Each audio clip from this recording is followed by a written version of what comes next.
नमस्कार मित्रांनो, महाराष्ट्रामध्ये BMSचे जवळपास 2 राऊंड झाले. ऑल इंडियाचे 2 झाले, स्टेटचे पण 2 झाले. पण कट ऑफ जो आहे तर तो खाली काही येऊन नाही राहिला. आता यातच आपण थोडं आता पॅनिक सिच्युएशन मध्ये की आता नेमकं काय होईल. तर बघा, एक प्लॅन असा करता येईल आपल्याला की 3rd राऊंड महाराष्ट्रामध्ये करून नंतर मग आउट ऑफ स्टेट आपण जाऊ शकतो. पण त्यासाठी काही गोष्टी प्री प्लॅन असल्या पाहिजे, कारण वेळेवर तुम्ही महाराष्ट्राचा 3rd राऊंड करून नंतर आउट ऑफ स्टेट नाही जाऊ शकणार. तर त्यासाठी प्लॅन नेमका कसा असावा तर हे सविस्तर या व्हिडिओमध्ये मी तुम्हाला डिस्कस करतोय. थोडं काळजीपूर्वक ऐका.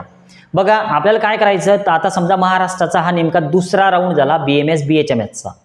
आता 3ऱ्या राऊंडची तुम्ही वेट करणार आहे, चॉईस फिलिंग करणार आहे. पण जर 3ऱ्या राऊंडचा कट ऑफ खाली येत नसेल तर या दरम्यानचे जे दिवस आहे, आता सध्या 8-10 दिवस 15 दिवस आपल्याकडे आहे, तर आपण काय करायला पाहिजे तर MP जे स्टेट आहे तर त्यातले काही ठराविक कॉलेजेस आहेत की जिकडं फीजवर ॲडमिशन होतात. पण काही कॉलेजेस असे आहेत की जे फीजच्या व्यतिरिक्त एक्स्ट्रा फीजची डिमांड करू शकतात. मग आपण काय करायला पाहिजे की सध्या MPचं 2 दिवस अजून आज उद्या परवा असे 2-3 दिवस आपल्या हाती आहेत. आपण फक्त रजिस्ट्रेशन करून ठेवायला पाहिजे आणि डॉक्युमेंट व्हेरीफाय करून आणायला पाहिजे MP मधून.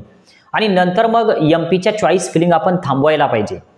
महाराष्ट्राचा 3रा राऊंडमध्ये जर आपल्याला सीट नाही मिळाली तर मग नंतर MPच्या चॉईसेस आपल्याला टाकता येतात. नंतर जर तिकडे सीट मिळाली तर आपण नंतर त्या कॉलेजला ॲडमिशनसाठी जाऊ शकतो. तर हे झालं एक ऑप्शन. बरं, समजा MPचा जर कट ऑफ वाढला तर मग काय करायचं तर याच्यानंतर ऑप्शन येतं UP आणि उत्तराखंड. 2 रजिस्ट्रेशन जर करून ठेवले UP आणि उत्तराखंडचे तर ते सुद्धा असंच करता येऊ शकतं की फक्त डॉक्युमेंट व्हेरिफिकेशन करून ठेवायचं, बाकी चॉईस फिलिंग वगैरे काहीच नाही करायचं.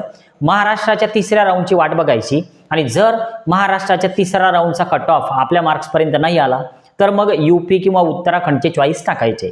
हेच आपण कर्नाटकच्या बाबतीत करू शकतो. पण कर्नाटकचा 3रा राऊंड आहे आता सध्या, तर त्यामुळे कर्नाटकमध्ये हा प्लॅन सक्सेस होईल असं वाटत नाही. पण MP, UP, उत्तराखंड या 3 स्टेटमध्ये हा प्लॅन सक्सेस होऊ शकतो. तुम्ही जर व्यवस्थित प्लॅन केला तर नक्कीच यामध्ये तुम्हाला फायदा होईल आणि समोर तुमची ॲडमिशन 100% मार्गी लागू शकते. पण यासाठी तुम्हाला रजिस्ट्रेशन आणि तुमचे डॉक्युमेंट व्हेरिफिकेशन करून आणणं खूप गरजेचं आहे. म्हणजे परस्पर होणार नाही, वेळेवर धावपळ होईल. मग महाराष्ट्राचा 3रा राऊंड करू नंतर मग तिकडे जाऊ तर तेव्हा ती प्रक्रिया कोणतीच हाती तुमच्या लागणार नाही. तर त्यामुळं आता या 2-3 दिवसामध्ये जर का तुम्ही निर्णय घेतला, कोणत्या तरी 1-2 स्टेटचं रजिस्ट्रेशन आणि डॉक्युमेंट व्हेरिफिकेशन हाताशी ठेवा, जेणेकरून तुमचं वर्ष वाया जाणार नाही. ठीक आहे, आज आपण थांबू.